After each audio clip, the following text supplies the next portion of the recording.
Petite frayeur chez les Santoro. Ce lundi 28 juin, Nicolas et son fils Maë ont été chez le médecin, craignant d'avoir la Covid-19.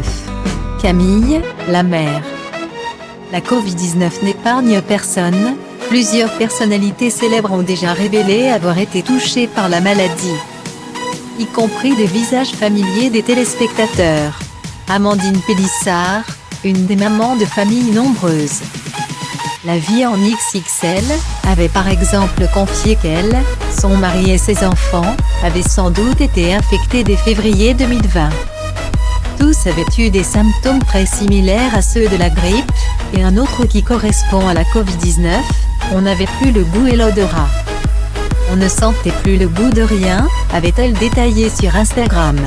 Cette maladie s'est transmise très vite entre tous mes enfants.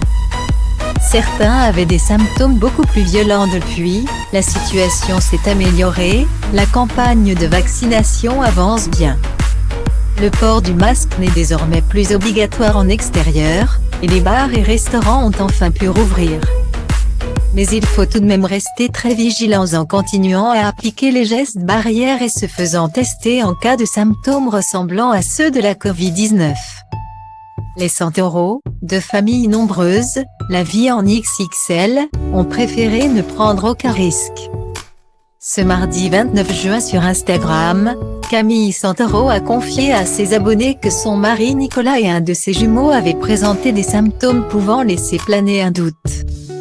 Nico et Maë ont été chez le médecin hier soir, a-t-elle raconté dans sa story. Nico est vacciné, mais il a fait un test quand même, ce n'est pas ça, ce n'est pas le virus. Mais on voulait quand même être sûr à 100% et écarter cette piste. Il a tout ce qu'il faut pour être soigné. Un soulagement pour les Santoro, qui ont pu profiter sereinement de leur soirée, ou presque. Si Maë ne se sentait pas très bien, c'était à cause d'un autre mal que la Covid-19, le petit garçon souffre malheureusement d'une double otite.